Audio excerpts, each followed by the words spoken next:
اعوذ باللہ من الشیطان الرجیم بسم اللہ الرحمن الرحیم وما ارسلنا من رسول الا لیطاع باذن اللہ ولو انہم اذ ظلموا انفسہم جاؤوک فاستغفروا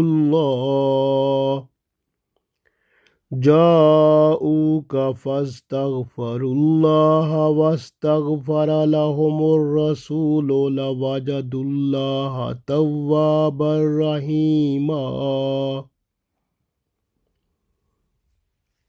عزیز دوستو، السلام علیکم ورحمۃ اللہ وبرکاتہ۔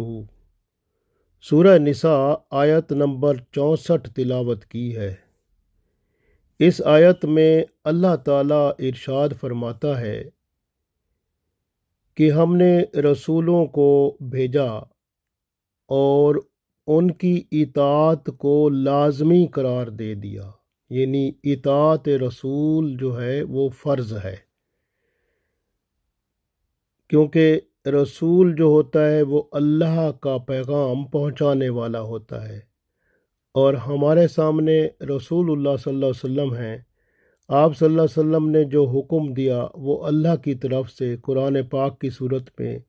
یا پھر اس کی تشریحی تفسیر آپ صلی اللہ علیہ وسلم کی عملی زندگی یعنی حدیث اور سنت سے موجود ہے۔ تو اس طرح سے ایمان لانے کے بعد ہر مسلمان کو شریعت کی حدود میں رہنا پڑتا ہے۔ کوئی مسلمان بھی شریعت کی حدود سے نہیں نکل سکتا، کیونکہ شریعت رسول اللہ صلی اللہ علیہ وسلم کی بنائی ہوئی ہے، بتائی ہوئی ہے، اور شریعت کی پاسداری کرنا ہر صورت ضروری ہے۔ اس لیے رسولوں کی فرما برداری بہت بڑا کام ہے جو بندے کو جنت میں لے جانے والا ہے اور اللہ کا فرما بردار بنانے والا ہے، اور جو رسولوں کی فرما برداری سے دستبردار ہوتے ہیں تو وہ اپنے دین سے بھی چلے جاتے ہیں۔ اس طرح سے بندہ جب کوئی گناہ کرتا ہے، غلطی کرتا ہے، تو وہ اللہ کے ہاں استغفار کرے، معافی مانگے، اور اگر یہ معافی رسول اللہ صلی اللہ علیہ وسلم کے پاس بیٹھ کر مانگتا ہے اور پھر آپ صلی اللہ علیہ وسلم کو التجا کرتا ہے کہ میرے لیے اللہ تعالیٰ سے استغفار کریں، تو الحمدللہ اللہ تعالیٰ اس کی بخشش فرما دیتا ہے۔ رسول اللہ صلی اللہ علیہ وسلم کے روضہ مبارک پر اب کوئی شخص جاتا ہے، وہاں جا کر اللہ سے معافی مانگتا ہے، اور پھر آپ صلی اللہ علیہ وآلہ وسلم کی طرف اشارہ کر کے عرض کرتا ہے کہ آپ صلی اللہ علیہ وسلم بھی میرے لیے اللہ تعالیٰ سے استغفار طلب فرمائیں، تو اللہ تعالیٰ آپ صلی اللہ علیہ وسلم کی نسبت اس بندے کو گناہوں سے آزاد فرما دیتا ہے۔ اس آیت میں یہ سب موجود ہے۔ پڑھتے ہیں، ارشاد باری تعالیٰ ہے، وما ارسلنا، وما ما کا مطلب یہاں نہیں میں ہے، وما اور نہیں، ارسلنا ہم نے بھیجا، اور ہم نے نہیں بھیجا، من رسول کوئی رسول، الا مگر، لیطاع کہ اس کی اطاعت کی جائے، باذن اللہ اللہ کے حکم سے۔ وما ارسلنا من رسول الا لیطاع باذن اللہ، اور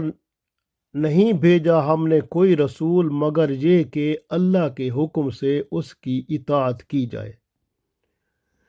ولو انہم، اور جب یہ لوگ، اذ ظلموا اپنی جان پر ظلم، انفسہم یعنی اپنی جان پر ظلم کر بیٹھیں، جاؤوکا پھر آپ صلی اللہ علیہ وسلم کے پاس آ جائیں، فاستغفر اللہ تو اللہ تعالیٰ سے بخشش مانگیں، واستغفر لهم الرسول اور رسول اللہ صلی اللہ علیہ وسلم بھی ان کے لیے بخشش مانگیں، لَوَجَدُ اللَّهَ تَوَّابًا رَحِیمًا،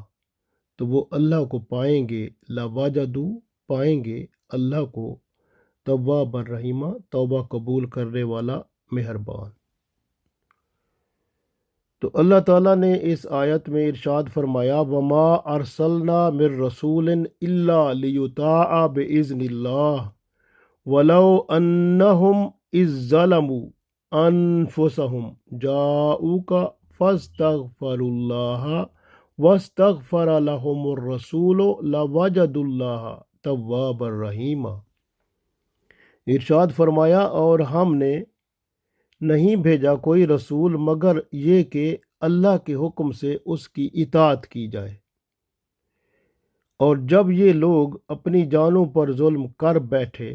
پھر آپ صلی اللہ علیہ وسلم کے پاس وہ آ جاتے تو اللہ تعالیٰ سے بخشش مانگتے، تو اللہ تعالیٰ کے رسول صلی اللہ علیہ وسلم بھی ان کے لیے بخشش مانگتے، تو ضرور اللہ کو توبہ قبول کرنے والا مہربان پاتے۔ تو یہاں پر یہ حکم جو تھا اصل میں منافقین جو تھے،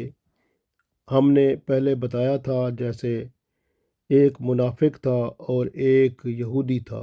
جن کے درمیان جھگڑا تھا، اور رسول اللہ صلی اللہ علیہ وسلم نے اس جھگڑے کا فیصلہ یہودی کے حق میں کر دیا تھا۔ پھر وہ منافق جو تھا وہ حضرت عمر رضی اللہ تعالیٰ عنہ کے پاس گیا، رسول اللہ صلی اللہ علیہ وسلم کے حکم کو نہ مانا، تو حضرت عمر رضی اللہ تعالیٰ عنہ نے اسے اس دنیا سے رخصت کرا دیا۔ تو پھر اللہ تعالیٰ نے فرما دیا کہ اس طرح کے جو منافق ہیں وہاں مدینہ شریف میں رسول اللہ صلی اللہ علیہ وسلم کے زمانے میں موجود تھے۔ فرمایا کہ ایسے منافق جو ہیں جو طاغوت کی طرف، یعنی شریعت اسلام کی بجائے وہ طاغوت کی طرف وہ رجوع کرتے ہیں اپنے فیصلے کرانے کے لیے، تو ایسے منافق بھی اگر رسول اللہ صلی اللہ علیہ وسلم کے پاس آئیں اور سچے دل سے استغفار کریں، توبہ کریں اللہ کے رسول صلی اللہ علیہ وسلم کے سامنے، پھر رسول اللہ صلی اللہ علیہ وسلم بھی ان کے لیے دعا کریں، تو اللہ تعالیٰ کو وہ توبہ قبول کرنے والا مہربان پائیں گے۔ اسی طرح سے یہ آیت کیونکہ قیامت تک کے لیے ہے، اب قیامت تک کوئی بھی شخص جو اپنے اوپر ظلم کر لیتا ہے، یعنی گناہ گار بندہ ہے، وہ رسول اللہ صلی اللہ علیہ وسلم کے روضہ مبارک پر جائے اور وہاں پر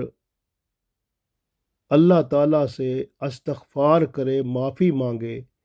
اور پھر وہاں سے رسول اللہ صلی اللہ علیہ وسلم کو بھی عرض کرے کہ آپ صلی اللہ علیہ وسلم میرے لیے بھی اللہ تعالیٰ سے استغفار فرمائیں، تو اللہ تعالیٰ کو وہ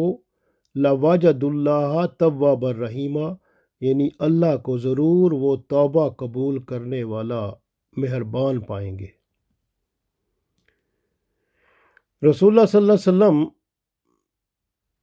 کیونکہ ہمارے رسول ہیں، اور قیامت تک کے لیے جو بھی مخلوق آئے گی سب پر اللہ کے رسول صلی اللہ علیہ وسلم کی حکومت ہے، آپ صلی اللہ علیہ وسلم کی شریعت کی حکمرانی ہے، آپ صلی اللہ علیہ وسلم کے اصولوں کی حکمرانی ہے، قرآن و سنت کی حکمرانی ہے، اور آپ صلی اللہ علیہ وسلم کی جو بھی حکمت عملی، اصول و ضوابط اور جو ارشادات ہیں قرآن و سنت، سب ہمارے اوپر حکم ہے کہ ہم اس پر پورا عمل کریں تاکہ رسول اللہ صلی اللہ علیہ وسلم کی اطاعت کا حق ادا کر دیں۔ اس لیے کہ قرآن پاک میں بھی سورہ نساء میں اللہ تعالیٰ نے ارشاد فرمایا، وَمَن يُطِعِ الرَّسُولَ فَقَدْ أَطَاعَ اللَّهَ، اور جو رسول صلی اللہ علیہ وسلم کی اطاعت کرتا ہے دراصل وہ اللہ کی اطاعت کرتا ہے، کیونکہ اس آیت کا پہلا حصہ جو ہے وہ ہے وَمَا أَرْسَلْنَا مِن رَّسُولٍ، اور ہم نے کوئی رسول نہیں بھیجا